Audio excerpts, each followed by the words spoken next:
We have the curious case of his gravestone spelling his middle name with 2 A's when his birth certificate has it listed with 1 A.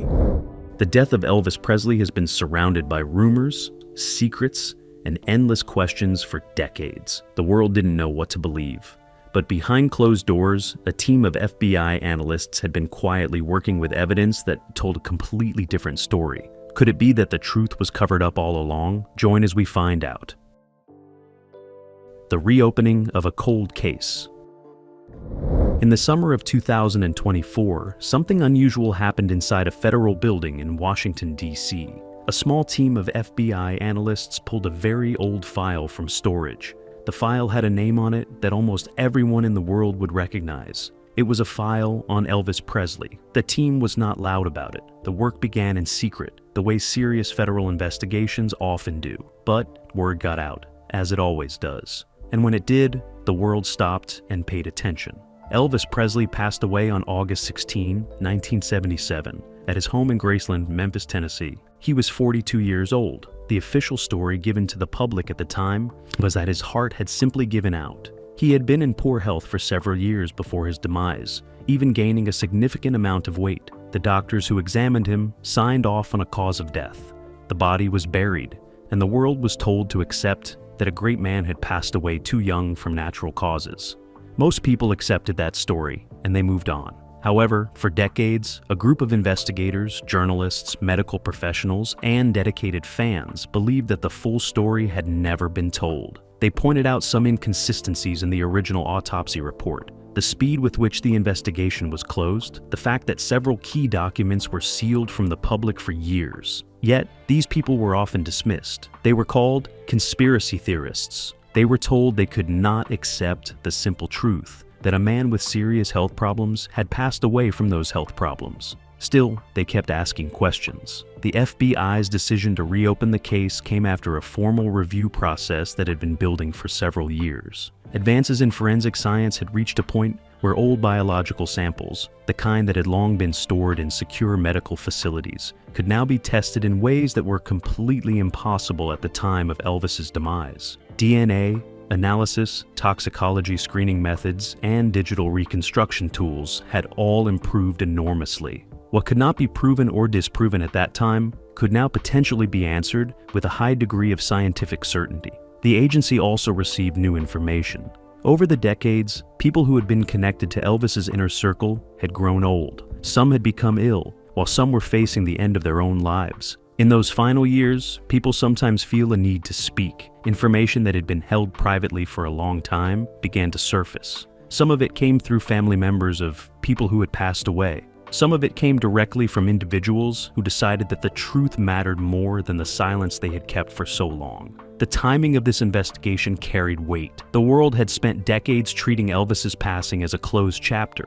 His music had never stopped being popular. His image had never faded. Graceland remained one of the most visited private homes in the United States. His face was still on merchandise, his voice still on radio stations, and his name still had great significance in the music industry. He was still very much a living presence in popular culture. And now, suddenly, the most basic fact about him, the circumstances of his tragic end, was being called into question by the most powerful law enforcement agency in the country. People who worked in law and forensic science began to speak publicly about what the reopening of the case might mean. They explained that the FBI does not reopen cases without reason. Federal agencies operate with limited resources, and the decision to dedicate time and personnel to a case that is nearly 5 decades old is not made lightly. The fact that the case was reopened told many experts that the agency had found something, or had been given something, that was strong enough to justify serious investigation.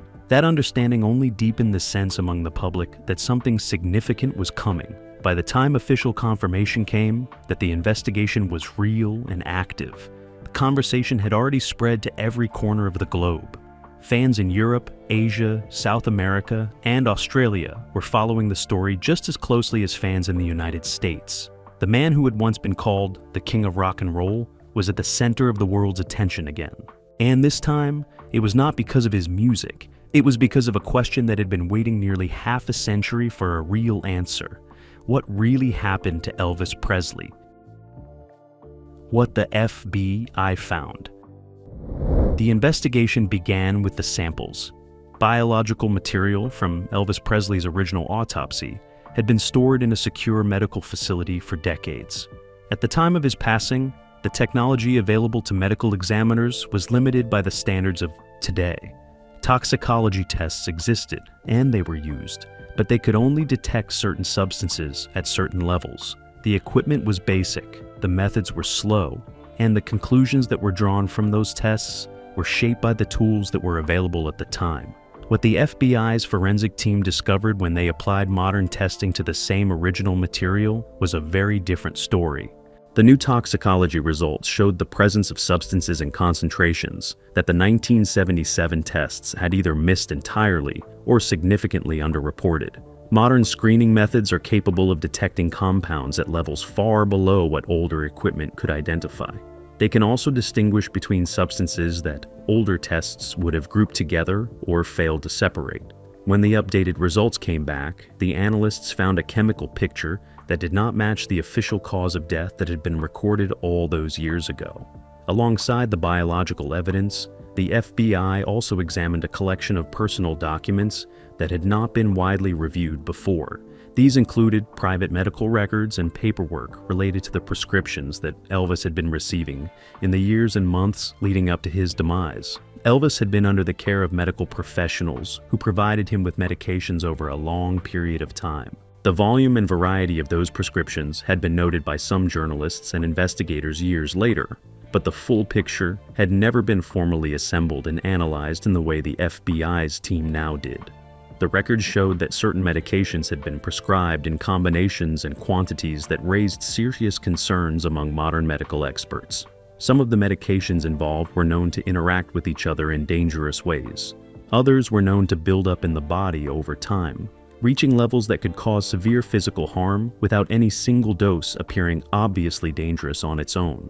The pattern in the records suggested that the people managing Elvis's medical care had access to information that should have produced very different decisions than the ones that were made.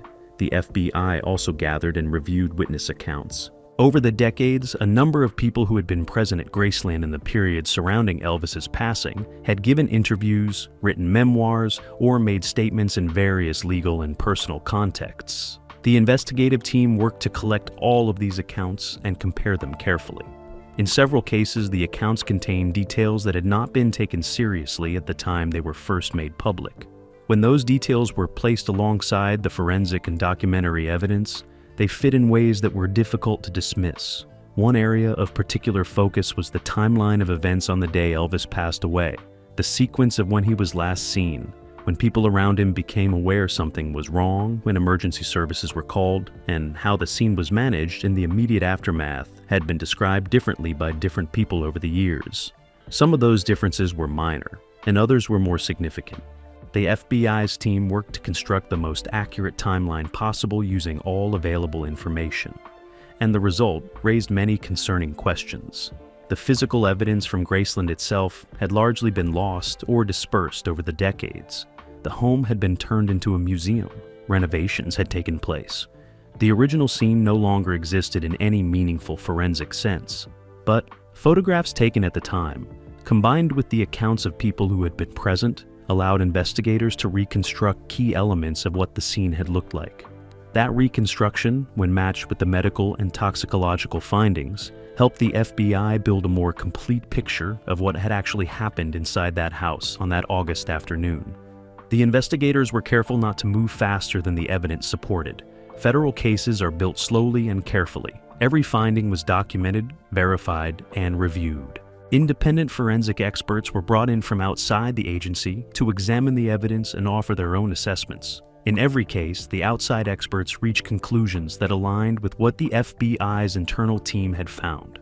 The consistency of those findings across multiple independent reviews gave the investigation a level of credibility that was hard to challenge. By the time the core findings had been assembled and reviewed, the picture they presented was clear enough to move the investigation to its next phase. The evidence showed that the official explanation of Elvis Presley's demise had not captured the full truth of what happened. The cause of death, as recorded in 1977, was not supported by the full weight of the evidence that was now available. Something had been missed, or something had been allowed to stay hidden, and the consequences of that had lasted for nearly half a century. The people involved, who knew and who stayed silent. Every investigation eventually moves from evidence to people. Physical findings and documents can reveal what happened, but understanding why it happened and how the truth stayed hidden for so long requires looking closely at the individuals who were part of Elvis Presley's world in his final years. The FBI's investigation did exactly that. What the agency found when it examined the network of people surrounding Elvis was a picture of a closed and carefully managed environment where information was controlled, loyalty was expected, and speaking out carried serious consequences. Elvis in his later years lived in a world that was largely cut off from ordinary life. Graceland was not just a home. It was a private compound with its own rules and its own culture. The people who worked and lived within that world were tied to Elvis personally, professionally, and financially. Many of them had known him for years, some of which had been with him since childhood. Their livelihoods, their social lives, and in many cases their sense of identity were all connected to him. This created a situation where the boundaries between personal loyalty and professional responsibility became extremely blurred. The medical professionals involved in Elvis's care were a central focus of the investigation. The FBI worked to reconstruct the full history of his medical treatment in the years before his demise. What it revealed was a level of pharmaceutical management that multiple modern medical experts described as highly problematic. Volume of medications involved, the combinations in which they were prescribed, and the frequency with which new prescriptions were added to an already complex regimen all pointed to a system of care that prioritized keeping Elvis functional and available rather than addressing the root causes of his health issues. The question of what those medical professionals knew and what they chose to do with that knowledge was one the FBI examined thoroughly. Medical licensing records, professional histories, and available communications were all reviewed. In some cases, the individuals involved had faced scrutiny even at the time of Elvis's demise. One of them even had their license revoked later on, though the official reason given for that action was limited in scope. The FBI's investigation looked at whether that action had fully addressed what had actually taken place, or whether it had served more to contain the story than to expose it. Beyond the medical professionals, the investigation also focused on the circle of people who managed Elvis's career, finances, and daily life. This group had major influence over how Elvis spent his time, who he saw, what commitments he kept, and how his public image was maintained. They were also in a position to check his physical and mental condition on a daily basis. Yet, evidence gathered by the FBI suggested that several people within this circle were aware that Elvis's health was in a much more serious state than what was being communicated to the outside world, including to his own family members in some cases. The role of silence in protecting this situation was investigated and analyzed in depth. Silence in a closed environment like the one surrounding Elvis does not have to be coordinated to be effective. When everyone in a group has something to lose by speaking, and when the culture of that group rewards loyalty and punishes disloyalty, silence becomes the natural default. People don't need to be told not to talk. They already understand what talking would cost them. The FBI found evidence suggesting that this dynamic had very much been in operation within Elvis's inner circle for years, and that it had continued long after he was gone. All with skepticism by the public and by the press, because they came from people who were seen as having their own reasons for telling a story. The investigation approached those accounts differently. When the details provided in older public statements were checked against the new forensic and documentary evidence, some of those accounts proved to be more accurate than they had ever been given credit for being. Several people connected to the case were still alive at the time the investigation was reopened. Some of them agreed to speak with investigators, others did not. In the cases where individuals did speak, their accounts added important context to the evidence the FBI had already gathered. In the cases where people declined to cooperate, the investigators worked to build their understanding through other available means. The legal options available to compel testimony in a case of this age and nature were limited. but the evidence assembled from cooperative sources and documentary records was substantial enough to support the investigation's conclusions. What the FBI ultimately found when it looked at the people surrounding Elvis Presley was not a single villain responsible for a single decision. What it found was a system in which the needs and demands of fame, money, and professional obligation had slowly crowded out the basic duty that every person in that circle had to the man at the center of it.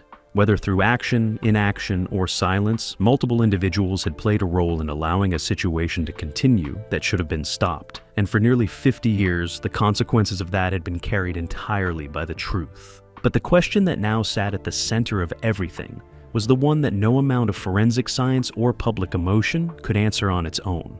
What would actually happen next?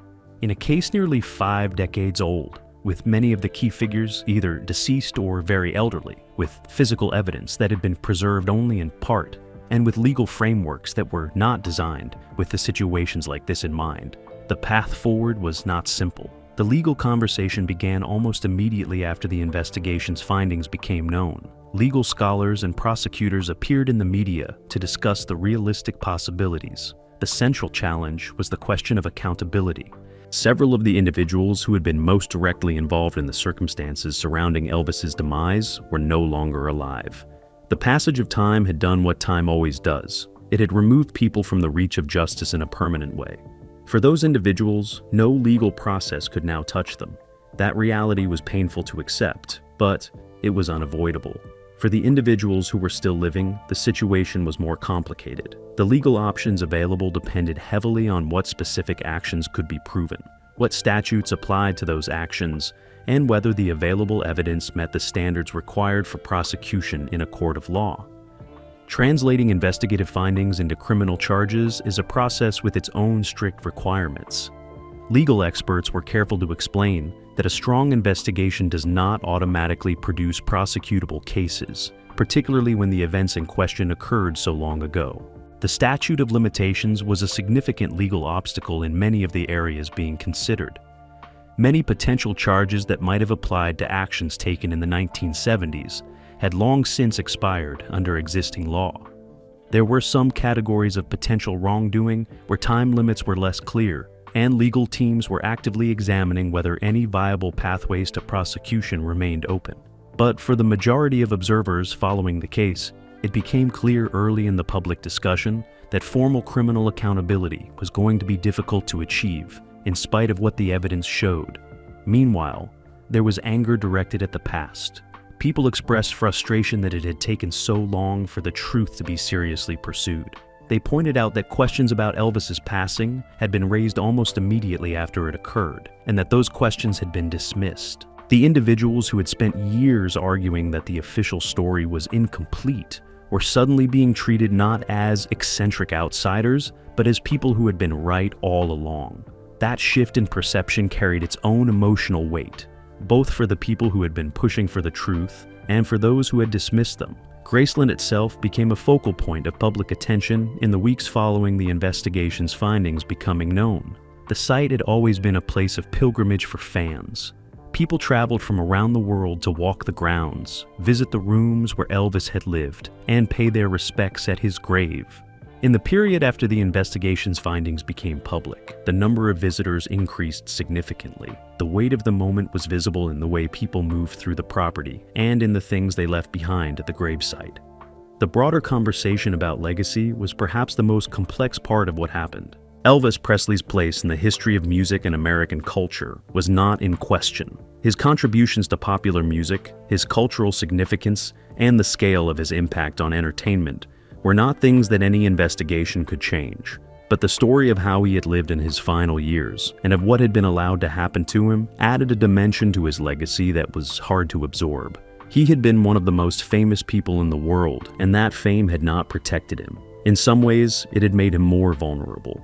The unanswered questions that remained were not small ones. Even with the FBI's findings, there were aspects of the full story that could not be completely resolved. The private conversations that had taken place, the specific decisions that had been made in real time, and the exact chain of events that had led to the outcome on that August day in 1970 years.